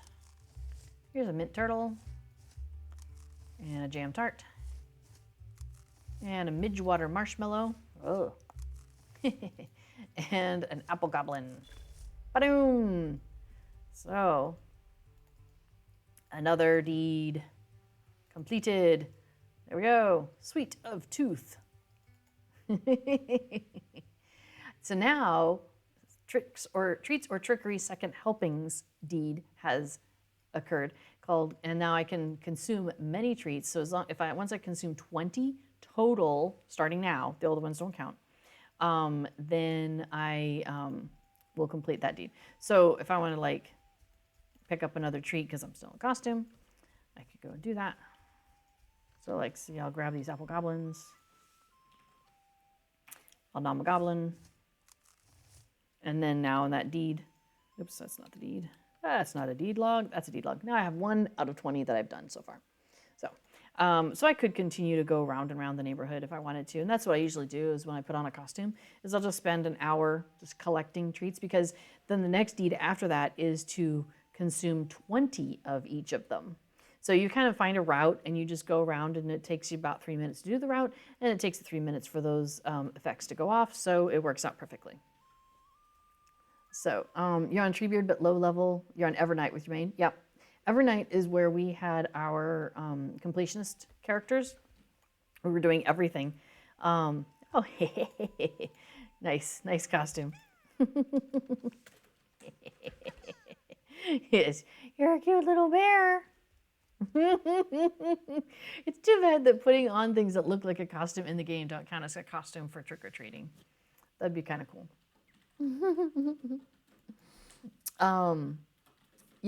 So on Evernight we've done, like, I've done all these quests and deeds and everything because I did that last year.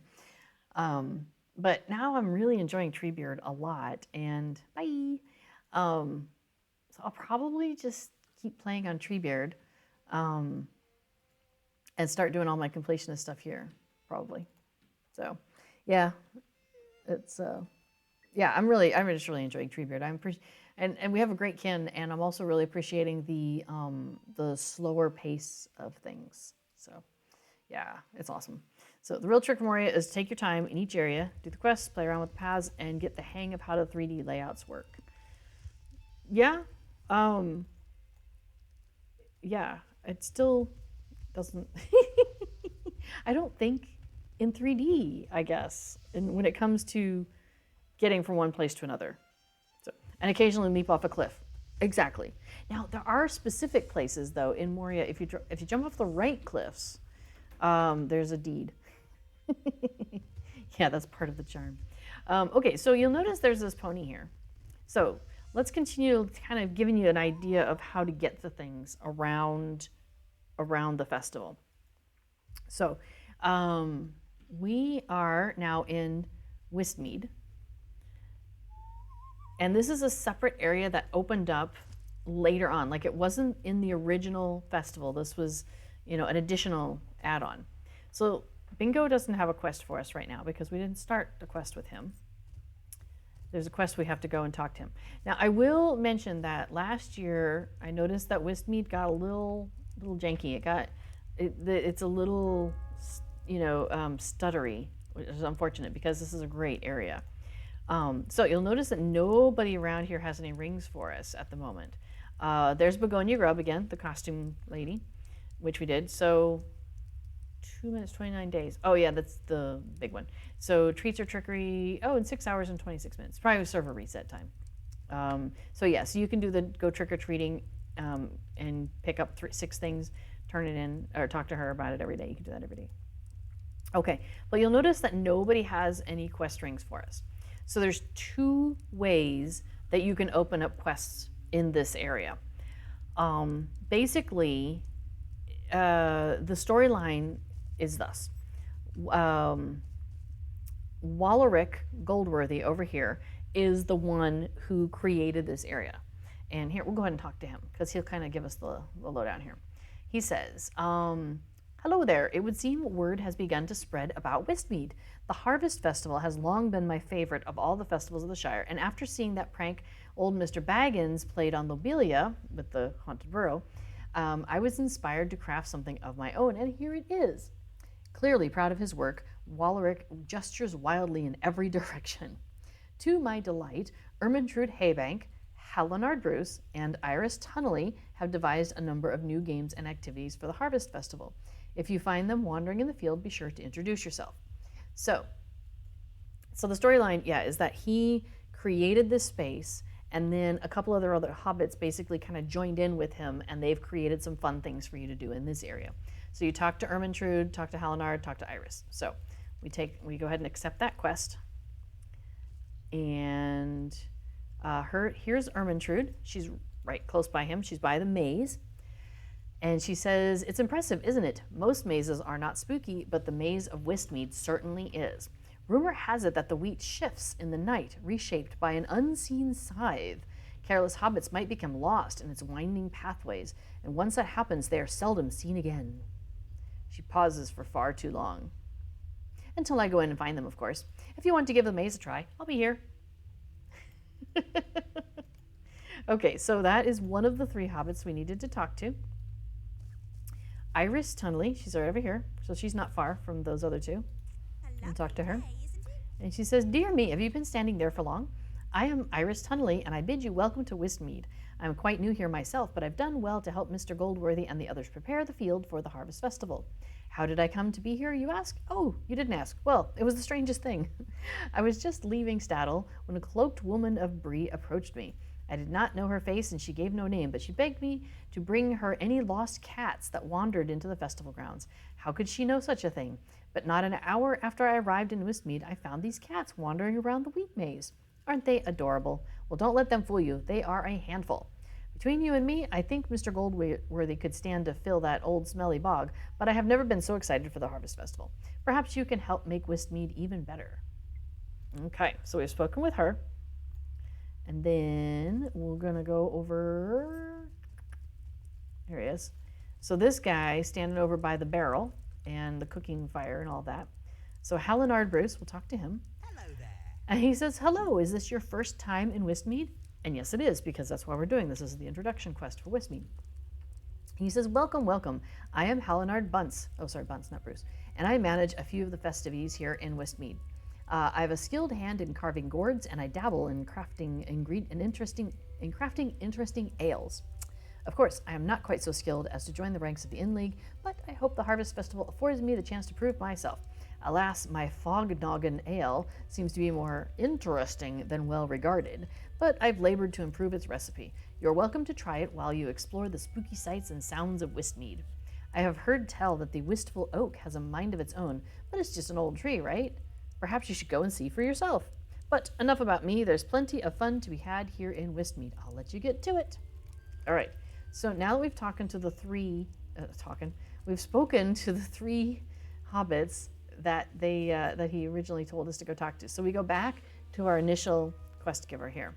And he says, very good. I hope you enjoy Wistmead as much as we enjoyed building it. On behalf of all of us, welcome.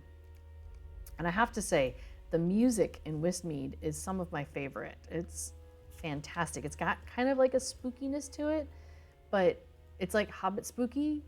So I don't know. It's really good. I love it. Okay, so now you'll notice that we've got a whole bunch of rings that are now starting to show up for us. He's got a quest. She's got the maze quest. She's got to go find some cats quest. If you go back to the dude, he's going to want you to try some of his Fognoggin ale, and it turns your screen all funny. Yeah, there's all sorts of silliness that's happening here. So that is one way to unlock quests in here. Okay, so but you may notice while you're wandering around in here that there's a handful of boffins also in here, of the Bingo Boffin quest chain. So there's a whole separate quest line that happens with Bingo Boffin. And like I said, this section, Wistmead, opened up after the initial areas had been around. So, so there's an initial quest line with Bingo Boffin, and then there's a part 2. So this is part of the part 2. You love this game? I know, right? There's the funny stuff in this game. This game is hilarious. Also, while we're here, Ermintrude, as she may have alluded to previously, notice that there's a series of quests she has. So gathering gourds, that's just picking up gourds in the maze. Preventing a murder, that's shooing away birds in the maze. And then challenging wheat is the racing through. And she says, this old wheat field is quite overgrown and gives me the shivers. It is a maze of old wheat thickets with a ghastly fog hanging overhead. How quick do you think you could run through the maze of wheat? Do you think you could do it without cheating? I hope you're not afraid. So, enter the maze, do not cheat. We're not going to do that, but I'm going to show you something. Where you trick or treat is in the neighborhood. That's what I was doing when I was in costume and going from house to house, picking up treats from the doormats. That's where you go trick or treating, is in housing neighborhoods where people have put out the treats as a doormat. So this is just, this is more of the gathering tokens for the festival is where I'm at in Wistmead. Now I wanted to show you all that, let's see, let me go to, so Tanglecorn is what they call the maze that's behind me here. And it is a maze constructed of high hedges of corn or wheat, introduced for the Harvest Festival of 2018. So 2018 is when they brought it back in. It was when they started this. Now, yes, one of the major features is that the layout changes on a daily basis between 5 maps. And the maps, I'm here on the Lotro Wiki, and the maps are listed on the Lotro Wiki. So if you find out what day it is, you can use these maps. So remember how she said don't cheat. So what she's talking about, and the easiest one to tell, here we're going to use Maze 3, and I've already pulled it up. Oh, I thought it did. No, that's Haunted Burrow. My bad. We'll go ahead and just click on this one. So the optional, the optimal route for challenging wheat, the one where you can't cheat, is you follow this, you go way over here. This is for day 3. You go way over here, and then you go over here, practically back by the beginning, and then you go all the way up into this corner, and then you make your way back down, and you go over here, and then you go up into this corner, and then you make your way out. That's how you get through this maze. It's crazy. Then once you do that, you come back to her, and she'll say, well, that was really great. Now you can cut through some of the walls if you want and see how fast you can get through, because there are gaps where the wheat looks like wheat, but it's really, you can pass through it. So the optimal route for cheat of the wheat is basically you go forward, and then you cut through here, and you go around and around, and then you cut through this wall, and you go around and around, and then you cut through this wall, and then you get out. Yeah, I find this maze way harder than the maze back in the original area. So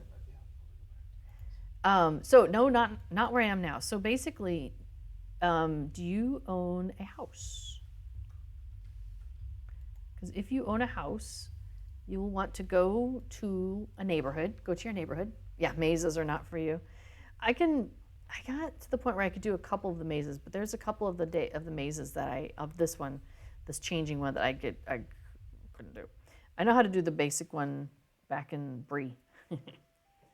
Okay, so here I am in the Shire Homesteads. So I happen to own a house here in the Shire Homesteads. So that's where I am. And so it looks like this very simple kind of area, right? So if I go to the front door, there is a welcome mat here. But in this case, it's a treats doormat. And that's what came out of that fancy box. It was a treats doormat. So this is a kin house. So on the kin house, the kin has put out this treats mat. Follow me so far?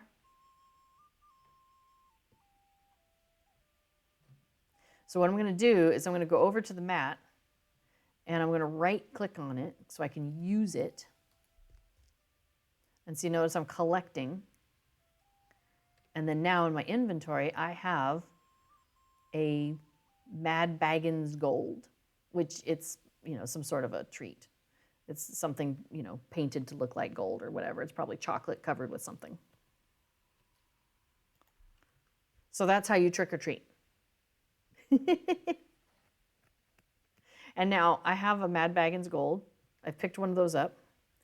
And I can't pick up another one for 3 minutes because they don't want you to be greedy. You can't just grab the same thing over and over and over. That'd be rude, right?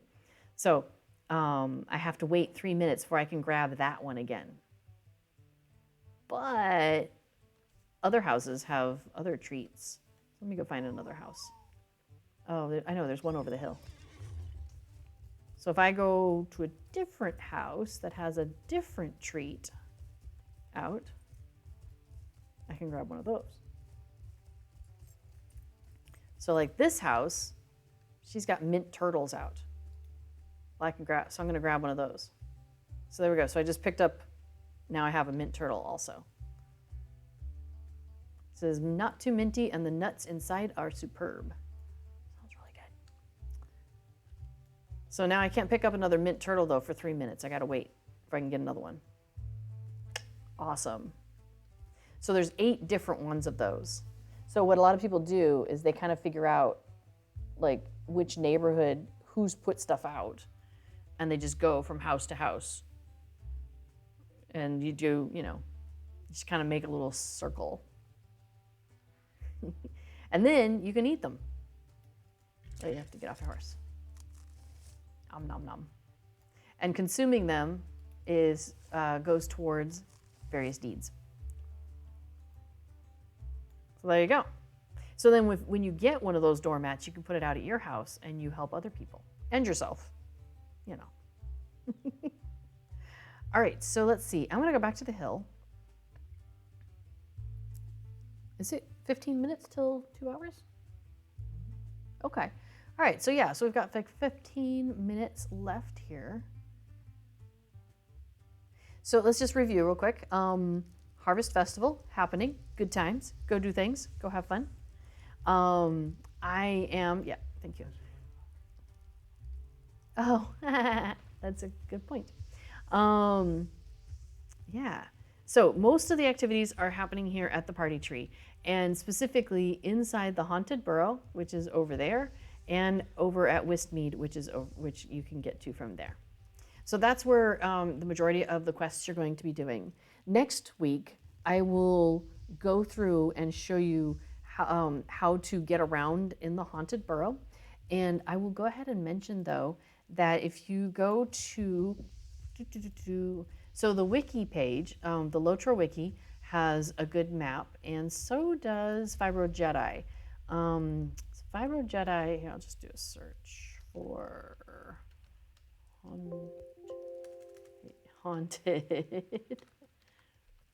And let's see. And he's really done a great job of listing out all the things you can do. But so here's one of the maps. Let's see if it'll load up here. That of the Haunted Burrow. Oops, I don't know why that's not loading. That's weird. And then the one on the wiki is also quite good, and I also like this one. So the Haunted Burrow is a little crazy. You've got a lot going on in there.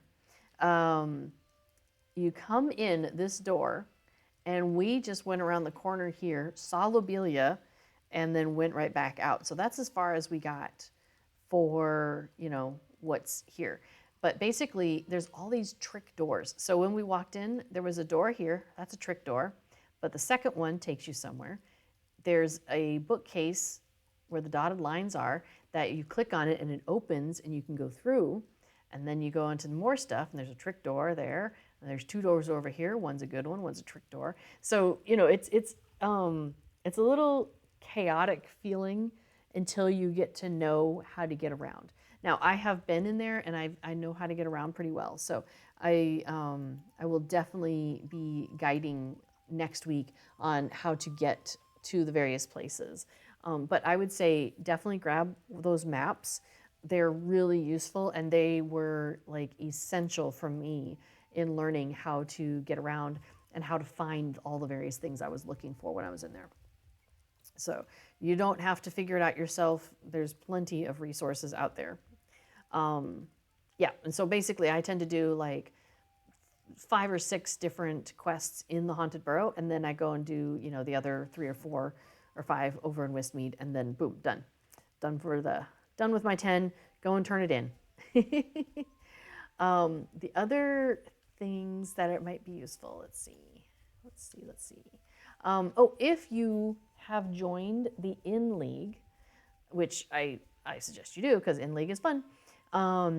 If you go over to Cora Brownlock, she'll have a quest for you that counts towards those 10. And it also gives you reputation with the In League. So it's a double dipper, which is great. I love those. Oh, also, back at the Farmers Fair, I believe it was, if you came into this area, there was a quest. Yes, you can go into any neighborhood for trick-or-treating. Anywhere you want to go. As long as people have the mat out on their doorstep, you can trick-or-treat. So yeah, in fact, if you're on Treebeard, our neighborhood is where a lot of people are going because we have so many, like we have them all out. So, you know, which neighborhood over on Treebeard is a great place to go. I don't know which neighborhoods are set up on other servers at this time because I've been all on Treebeard yesterday and today. So, okay, so anyway, so if, back to this. If you were a farmer during the Farmers Fair, there was a quest with this lady here, Amabel Redfern, and she had you plant some mushroom seeds out into the ground. And she said, come back later. Well, this is later. So you go and you talk to her, and she says, it has been a long season, but it looks as if your spores have finally grown. I took the liberty of tending to the field while you were away. I've been growing mushrooms of my own alongside the ones that you planted in the spring. Oh, maybe it was Spring Festival. She says, I have been trying to perfect my family's mushroom growing techniques for a number of years, and it seems that I was unsuccessful once again.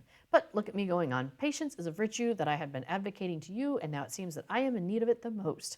Your mushrooms grew hearty and strong, and you should be well rewarded for your farming prowess. While I won't give up my family recipe just yet, please take this black mushroom transplant. You can place it in your own garden and tend it to it there. Who knows, maybe you will find the secrets that I have long been searching for. So she is going to give us a black mushroom pot. So yeah, sure, we'll accept this quest. And then we just turn around and she says, oh, here are the black mushrooms that you planted in the spring. Do be careful with them. It would be a shame if you damage them. So we finished that, and now we have a housing item that is a black mushroom pot. Yeah, being a hunter is fantastic for getting around. So I now have a black mushroom pot, so I'm going to run back to my house because I'm going to put it in my house. Or I'll show you something cool that happened with this latest update. So this is yet another exciting thing that happened this week. I mean, any one of these things that they released this week could have been a thing on its own. You know, the festival, the legendary item revamp, the new Brawler Class. Gosh, all of these things. It's like so crazy how much they packed into this week. But the last thing I'll show you, after I grab some licorice twists off of my doorstep, is when you go inside your house and you go to decorate inside, you'll notice something has changed. Here it comes. Look at all these hooks. Notice the words are different. They're all furniture hooks. There's no small furniture, large furniture, special furniture, thin furniture, none of it. It's all plain furniture. You can put anything in any of those hooks now. There's no restrictions on that. And and even the things like this is now listed as furniture or small yard. Let me find, oh yeah, the lanterns. Remember they were thin furniture items? Now they are furniture and small yard. Ah, so good. And the walls. Okay, so they did furniture, consolidated that. Floor. There's no more small floor and large floor. It's all floor. And walls, there's no more small wall and large wall. It's all walls. It's so good. I'm so happy about this. And it doesn't look like any of my stuff moved. I think I don't know what they did, but like things seem to be in the same place as they were before. So you've got a lot more flexibility with what you put where. I mean, look at this. I put together this table of food, and let me take the names off that so you can see. I mean, everything here now is just a furniture hook, like just furniture. Like it's, yeah, oh, it's so exciting. I'm really, really happy about this. So they did a great job with these furniture hooks. So happy. We still have ceiling hooks. I don't think they were, there weren't multiple varieties of those. So that's easy peasy. So, oh my gosh, but yes. So floors have been consolidated, walls have been consolidated, and all the furnitures have been consolidated. So that's really super exciting. So if you've been trying to make some decoration happen and it's been, frustrating because things were not sliding into place or you didn't have enough of these hooks or those hooks, you can go nuts now. The number of hooks should be the same. I don't think that's been adjusted. So it's just what kind of hook and where it is all consolidated. Now, they didn't do the outside yet. The outside is still small yard and large yard, enormous yard, and all those. But still, so yes, you still got small yard, large yard in your regular houses, and then the large and enormous and all that. So they haven't done the outside yet, but the inside it looks like it's all done, and so good. So good. This patch convinced you to start doing house things? All right. You know me, I'm into the houses. I have so far resisted buying a premium house on the server yet so far, but it's coming. As soon as the more decorations I get, eventually that's what happens is I end up needing more places to put things, and so I buy more houses. It's a good thing that's not how this works in real life, right? I don't want to own a bunch of houses. So you just saw somebody riding by there, wasn't in the kin, because we're all, gathering up our yummies. All right, we're going to put the mushrooms out here, I think, for now. Yeah, so these are all just regular yards still. Oh, I can't put them outside. It's a furniture item. Okay, we'll go inside. We'll put it inside. I don't have a lot of tables and stuff yet in here. Oh my gosh, look at this, so good. I'll have to get a table and put some mushrooms on the table. That'll be good. But I got a few things. Like, I did get the this cute little thing, this mushroom garden. I got that at the last festival. So I'm just gonna decorate this house. It's gonna be all mushrooms. I think it'll be hilarious. I might put other things in here as well too, but to start, it's gonna be mushrooms. It's a very, my idea is to have the house be very like farming oriented. So, all right. So as I mentioned at the very beginning, I am raising money for Extra Life. So during any of my streams, over the next month, if you want to donate to Extra Life, whatever I raise is going to the same place that Standing Stone is doing all theirs, which is Boston Children's Hospital. And they just help kids from all over the world, and helping kids is great. When would you say, is it a good time to start on Treebeard? Are there still many low-level players for grouping or dungeons? Absolutely, yes, I would say there absolutely are there, Retrograve. We are still capped at level 50, and we are on Treebeard expected to be at this cap level until probably sometime in December-ish. They said 5 to 6 months, and we just passed 3 months at the end of September. So now, we know how SSG likes to do things. They like to clump a bunch of things together. So for example, this week it was Brawler and Legendary items and Housing Hook Consolidation and Festival.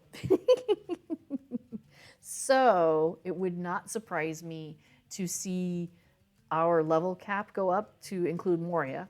That'll be the big thing. Right around the time of the Yule Festival. I mean, it wouldn't surprise me in the slightest if they came out the same week.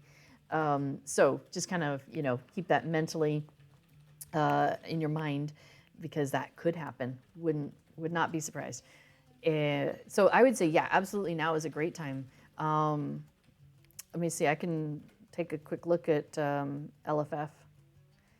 Yeah, there you go. Like 79 or below server cap.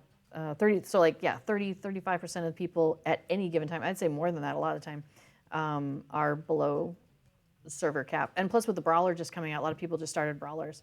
Let's see, people are doing the school at Tham Mirdan. What else we got? Mistress of Shadows, Iron Crown. Great Goblin's Den. Oh my gosh, when the server first started, we had people that were like, what's that warg that's like in Bree? Like, yeah, there were people that were fellowshipping up for like the things you've never seen somebody do before. It was fantastic. And you'll still get people who are like, Jake Grimshaw or whatever. Like, somebody's like, hey, anybody going that way? Want to help me out? Oh, there was one. This was fantastic. It was over in, like in the Staddle area. There's a quest line there where eventually you're helping out the hobbits, and eventually one of the brigands of the area, they're like, they keep stealing stuff from this guy, and this hobbit's like trying to keep it on the down low, and eventually he's like, okay, I screwed up. I'm so sorry. I'm putting everybody at danger. I don't know what to do. And so you end up standing up against the brigands, and there's like a final brigand fight with the big bad boss guy. And it's like a level, I don't know, 18 quest or something. And people were like, anybody want to help out with this? It was great. People were grouping up for that. Like, I've never seen that happen before, that low level. So personally, we're trying to, with the group that I'm grouping with on Saturdays, we run around on Saturdays, and we're trying to get 250 before we get to Moria, before Moria drops. But we're taking our time. We're not rushing it, because we want to really enjoy like all of the side quests and going through all of the areas and just really soaking it up.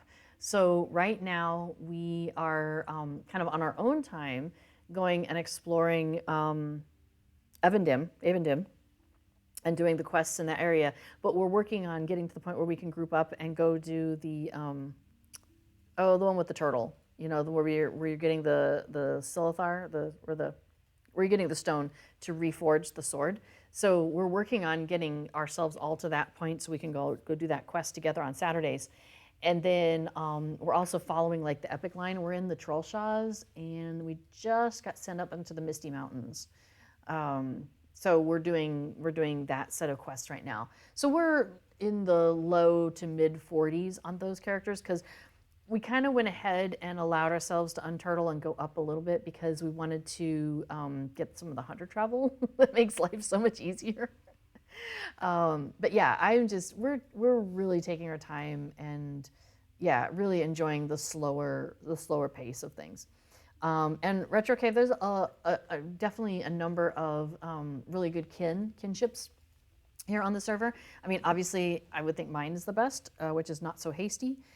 So, if you're looking for a small kin that's tight-knit, and we like to do things together, like we're, putting out, we put out the treat mats and, things like that. We had a kin house party when the kin houses came available 3 months ago. At 3 months. So we have all of the houses in this neighborhood. Like, we have all of the kin houses, I should say. There's a couple of houses that people bought before our kin members got them. So we do have some non-kinnies in the neighborhood, and hopefully they will jump in and join in with the treat mats. But then also Dances with Ents is a really great kinship. Yeah, there's a couple of others. I wouldn't recommend them necessarily. There's some really large kinships, and you'll know who they are because they advertise all the time. And if that's what the kind of support you're looking for, you know, they're also can be really great, because if you're like, I really want to get some armor, and you know, like with our kinship, sometimes there aren't a lot of people online, so it might take a day for you to get some armor or something. But on the other hand, I mean, we do it for each other, so without question, like that's what you do. You help each other out, right? And we do have people from like all time zones, but so do a couple of other kins too. So, hey, nice costume.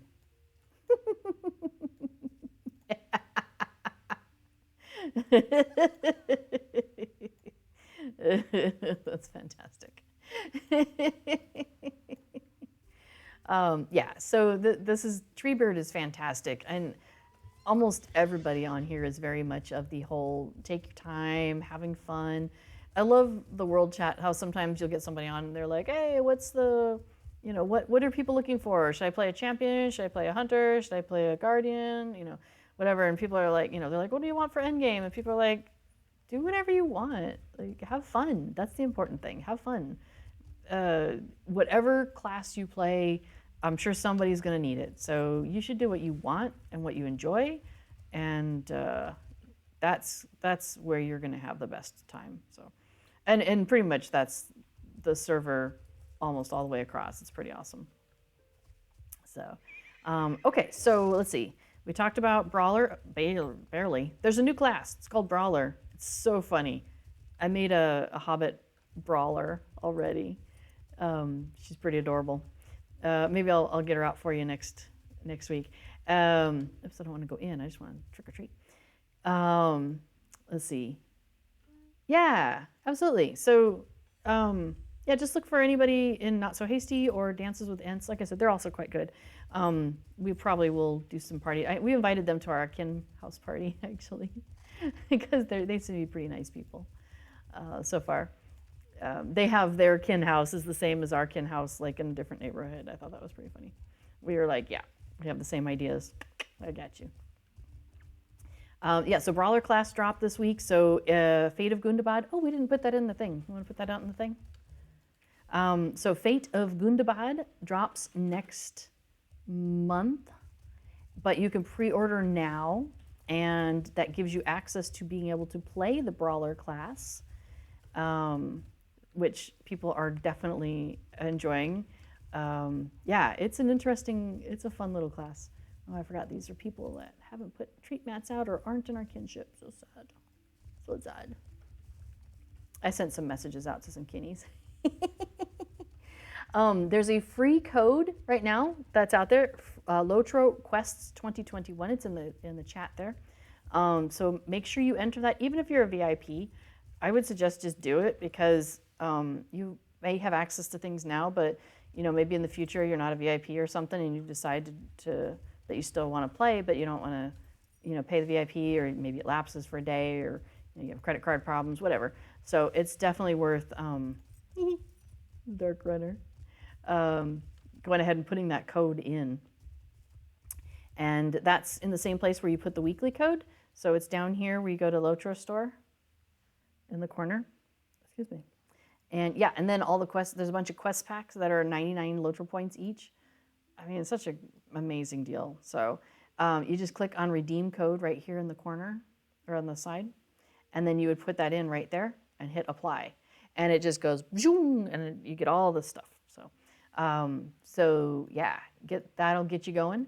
And okay, so we talked about Lotro free quests. We talked about Gundabad coming. We talked about Extra Life happening up there. We talked about Brawler. We talked about the festival. That's my favorite thing, of course. And we talked about housing consolidation. I think we covered quite a lot today for 2 hours. All right, so I am gonna go. And you all, make sure you come back next week, and we will go into the Haunted Burrow, and we're gonna do a whole bunch of quests in there. So you'll hopefully get some more familiarity, some more comfort in getting in and out of that Haunted Burrow, and where to find things, and maybe quests that you can, you know, maybe double up on and things like that. So, all right. So thank you all for joining me, and I really appreciate you, you know, taking some time out of your day. I know time is precious, and I appreciate you spending that time with me here. I obviously have a lot of fun playing in Lord of the Rings online, and so it makes me happy when I can share that with other people. So thank you for coming along and joining me on this journey around the festival and around Middle Earth. I hope you found the stream enjoyable, and I hope it was informative for you in some way. And if you have any questions, absolutely, bring them next week. I am always, happy to show how to find things. And if you're like, wait, how did this happen? Or, I wish there was a way to do blah, blah, blah. Bring it. There might be. And maybe somebody will know, myself or somebody in the chat. That's what we're here for, right? We're help each other out. We're a community. So, all right. I'm going to let you go.